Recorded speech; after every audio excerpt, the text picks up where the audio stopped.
I know. Everyone's talking about the PS5 or the Series X. Next gen is upon us. But I honestly think that if we're to count breakthroughs and innovations amongst gaming, VR, it's kind of where it's at when it comes to something truly definitive as a breakthrough, as something that kind of changes up the game. Because what better way to immerse yourself in the game, to actually put you in the game like a VR headset? And also because I kind of have to make good on my promise as to making a follow-up video of my original unboxing slash first impressions video to the Oculus Quest 2. So it's been about a couple of weeks. I've tried out the Quest 2 in different capacities, and I'm finally able to give I want to call it my unofficial verdict. So let's talk about the physicality of the headset. Beyond just unboxing it and trying out it a couple of times, I've actually had this on for a number of hours, whether it be in certain chunks where I did go for as long as I could before I eventually started to get a headache, or I would just go frequent my visits to the virtual world, and that kind of accumulated in a good chunk of time to really feel how comfortable the headset really is and how it kind of compares to the original Quest. As far as weight and application to the head and actually wearing this thing is pretty nice. In fact, I'll go as far as to almost say that from a weight standpoint and a comfortability standpoint, this is actually rivaling the original Quest, because much less weightier headset for virtual reality is almost by default always going to be a better thing. So I'm glad that that's something that Oculus was able to kind of innovate with the Quest 2 that makes it a much more pleasurable experience of actually wearing the headset. As far as the straps, I've kind of come around with them. I still prefer the strap as far as retainability and actually making sure you have a secure fit. I still prefer the ones of the original Quest, but this strap, I've warmed up to it a little better, especially once you get a measurement down. Now, what I still think is a little bit peculiar, and maybe some adjustments, whether it be with an accessory or something like that, or some J-rigging might kind of change this, but the actual padding you have around the section of the headset that actually presses up against your face, it still does something to kind of leave an imprint, whether it be merely by feeling or by visibility upon your forehead and around the rims of your eyes. There's still a little bit of that sponginess kind of pressing up against you that honestly don't think you should be surprised if you do take this off after a very lengthy play session and you end up with an imprint around your face. A little warning to anybody who has a pair of glasses that's not exactly weighed down or have a smaller frame. I often find myself, it doesn't really happen right now because I'm wearing my thicker set of glasses for my day-to-day use, but whenever I'm wearing what I like to consider my nightwear glasses that are a little bit on the thinner framed side, they sometimes get taken off by the headset. I don't know if it's due in part with how I felt about the padding right here being just a little bit too pressing and tight up against my face right here, but often my glasses would come off with this damn thing, so something to consider. Of course, this can kind of vary from person to person, and of course, it also depends on how tight or loose you really have this strap going. I think I found a comfortable fit for this, and yet this still kind of pressed up against my head. Could be that maybe I have a weird shaped head, who knows? But aside from that, once you get an adjustment point of comfort, you're golden, especially with the lenses in here that I still prefer the little slider here on the bottom. That's never going to change, but at least I was able to really get myself adjusted to having the headset in a place where there's no blurriness, there's no focus issues, and everything feels very synchronized to the placement of my eyes, that wearing this thing is actually immensely comfortable. It's Switch came in black. It's came in black. Aside from that, the controllers themselves, by default, are going to feel very nice. I know that they have a much more girthier look and feel than the original Quest controllers, but over the course of time, I did feel comfortable with these. I did feel like I had a firm grip of the tools and the usage that I had in-game. And on top of that, the synchronicity of this versus the game that you're playing or the application that you're using is very fine-tuned, to the point where they were able to even get a few of the measurements and the scaling really down to the controllers in-game or in-app. Because what I mean by this is that basically the way they look in real life and the way they feel real life from a geometric standpoint actually is to scale with what you see, whether it be in the virtual reality setting you're in the home when you're in the home menu, or when you're in game. It actually feels like it's to scale to whatever it is that you see on screen. I might be wrong, I might have to revisit the original Quest, but I do remember visiting a couple of apps on the original Quest, and the actual sizing and proportions of the virtual version of the controller was just a fraction off than what you actually felt in real life, whether it be the two controllers kind of clashing with each other or actually in hand. Whereas with the Quest 2s, again, it could just be me, it could just be something all up in my head, but I felt like the representation of these controllers in-game were just a little bit more accurate. Plus, the paneling and the actual sizing of the controllers serve beyond ergonomics. It also serves for better accuracy amongst your the motion censoring of your fingers. Every time I move my fingers, whether it be like this or like that, it was represented very accurately on screen. I always had a few kind of disconnection issues with the original Quest where it never really factored into the game that I was playing, but I knew that if it did, I was gonna have some issues when I was counting on my finger to move a certain way in game, and I would do it in real life and it wouldn't really follow it 100%. It would always be just a little janky. It was pretty much 100% accurate on the Quest 2. Now, as far as performance, that's where we're gonna get into a asterisk kind of area, because I tested out the Quest by itself, disconnected from PC, just relying on its own architecture and hardware inside to really deliver the experience that I do remember from the original Quest. And it's pretty much one-to-one there with the menu and with the interaction. Of course, like I mentioned in my original first impressions video, I'm not exactly fond of the whole synchronizing and connectivity with the Facebook account that you're going to be required to do. And of course, that could potentially be a deal breaker for many people that are looking to get a Oculus Quest 2 headset this holiday season. Inside of the software, I didn't really notice that many differences, and if I did, there's a good chance that some of these differences will come in a patch to the original Quest. I personally will not know 100%, only because I have not turned on my original Quest since I've been kind of devoting all of my time to try to test this out to its full capacity.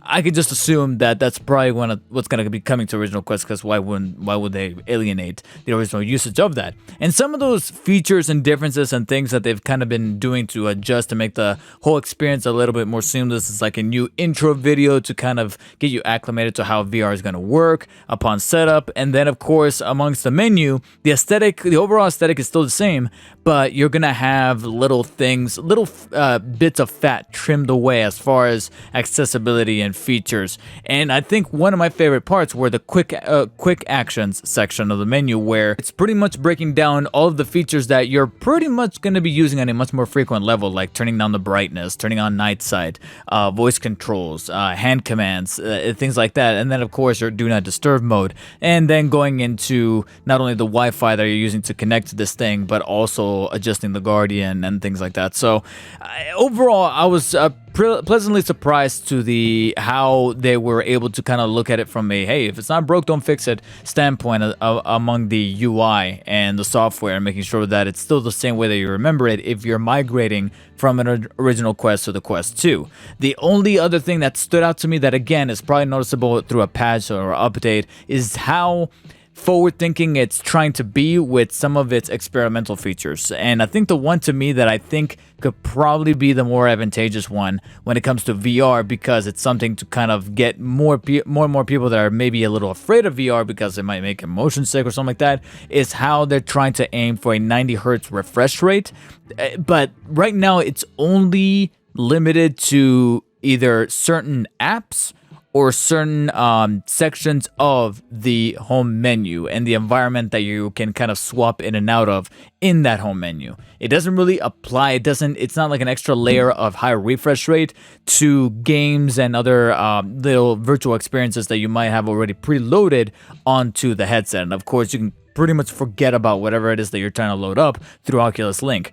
It's only tied to the menus and the apps and the things that are going on in the home space. So the 90 hertz refresh rate, I did notice a little bit of difference, but not enough for me to be like, yes, this is something you definitely have to try out, because it's only limited to those functions. So Still, I like that they're trying to give a taste of what's to come in when it comes from a software standpoint through Oculus. Now, aside from the ergonomics and the change in sculpting and actual physicality of the headset, one big selling point about the Quest 2 that Oculus was trying to make clear is higher clarity and higher resolution between each lens inside of the headset, something that they really wanted to focus on beyond the ergonomics and the weight of the headset itself. And it's not it's very difficult to kind of measure exactly how I felt about the clarity, because make no mistake, the clarity is in fact much better than that of the Quest. I couldn't really think of the original Quest when noticing this clarity, but I did notice it quite fervently when I was either watching something that had quite a bit of movement in it, or I was trying on some games to really get a sense of how much clearer everything was, to the point where whether it be you adjusting the headset along your face here, or simply just kind of moving your eyes about, there was practically no screen door effect to be found whatsoever. And that's ultimately the goal of what that high resolution was trying to do, is to make sure that that screen door effect is pretty much non-existent. And getting rid of that, again, acclimates people who are not used to VR much more easily, prevents motion sickness, and makes just the overall experience much more immersive and seamless. And I found that to be the case quite often when I was playing games like Creed Rise to Glory, or of course the usual suspects like Beat Saber. I tried out a demo for Journey of the Gods, and then a couple of VR experiences. There was one in particular for Ghost in the Shell that I really liked.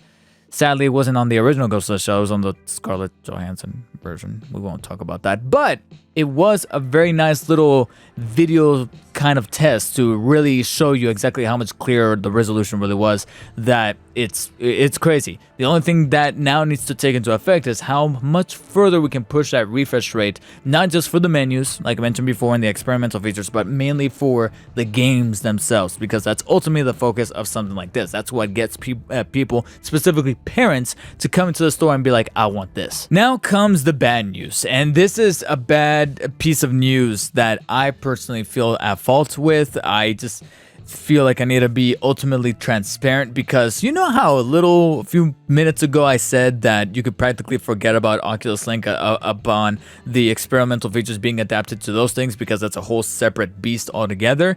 Well, I personally can forget about Oculus Link entirely, because if you were wondering what was my take on how Oculus Link performs with the Quest 2, yeah, well, I'm still trying to figure that out too, because just like with my original Quest, I am personally having issues trying to run a decent chunk of games off of this thing. And I guess I'll use this segment of the video to kind of put out a little bit of a cry for help, so to speak. Because Oculus Link does work with the Quest 2 from a connectivity standpoint, using either a USB-C 3.1 cable, or the original Oculus Link cable, or even an off-brand one that still has that transfer rate, like the Casematics one that I use. The Oculus app inside of the laptop, the gaming laptop, recognizes it. It loads up Steam VR, and for a second it seems like it's working just fine.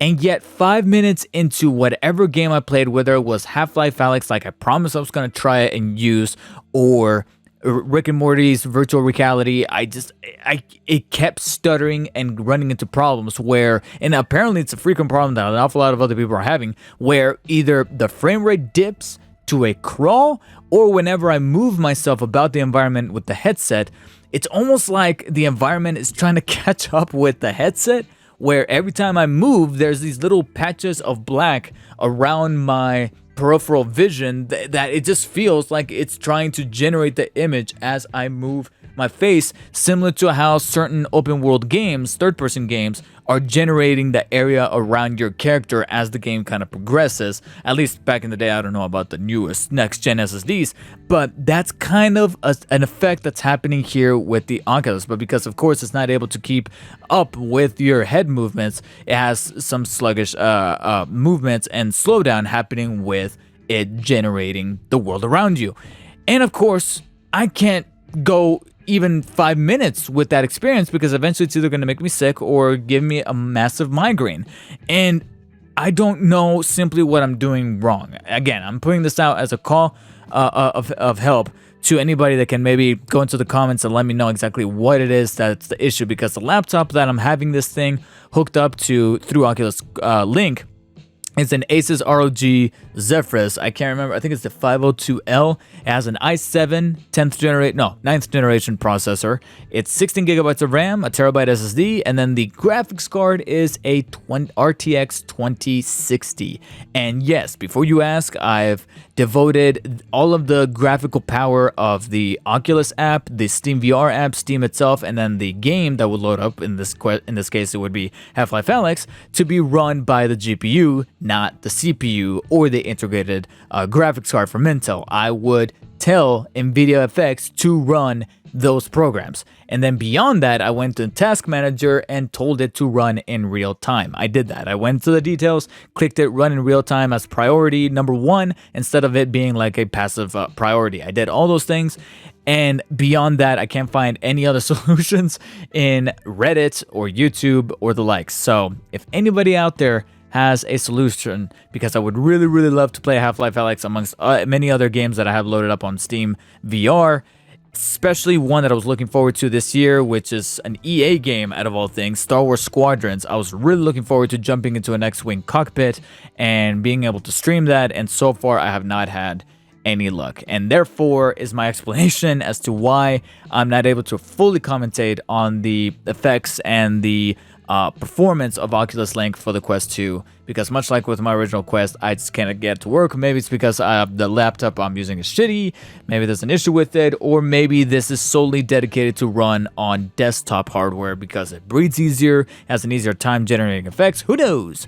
But please post in the comments below if you guys have any kind of solutions. I am welcome to hearing any of them. With that piece of jaded sourness out of the way, I will finally deliver my verdict on the Quest 2, which is that despite my preferences of the original Quest's physical design, from the color scheme to the material around the headset itself, there's definitely an awful lot of features and traits to the Quest 2 that I do prefer over the original Quest, notably the physical ones, amongst the sculpting and the actual architecture of the headset itself, from its lighter weight to the proportions, the more ergonomic controllers, as well as the screen resolution. That is definitely a step in the right direction.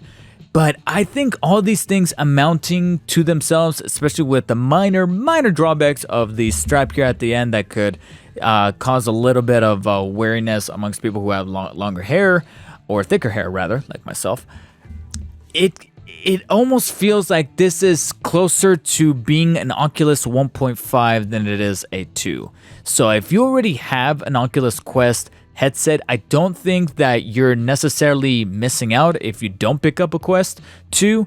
If you've never owned a Quest at all, of course, at this point, you really don't have any choice because it's the only model that's in circulation out there. If you are still vying for a wireless and seamless and integrated all-in-one experience, VR experience, unlike any other, the Quest 2 is still probably going to be the cream of the crop. If you already have a Quest, do you feel obligated to upgrade to the next version? Not necessarily. Like, I will still feel plenty comfortable with my original Quest, and it probably won't be until maybe the Quest 3. That way, maybe we can find a much better fusion of the two worlds with both physical and architectural improvements, and then better software and better acclimation to be working better with maybe gaming laptops, or featuring little things that will feel much more immersive for the player and less intrusive for privacy reasons. And they can eventually find a sweet spot to create the most powerful VR system out there that can then truly be considered next gen. And as I mentioned before, if you guys do have some kind of solution to my little Oculus Link problem that I'm having with either this headset or the original Quest, please post your insights and knowledge in the comments below. I am more than welcome to hear each and every single solution so I can try it out, because until further notice, I don't think I'll be able to do any kind of PC VR gaming until I get myself a dedicated desktop that has the horsepower to run something like this. I just bought my mic. Thank you guys so much for watching. Make sure to like and share the video, comment, dislike if you didn't, and I'll see you guys on the next one. Take care.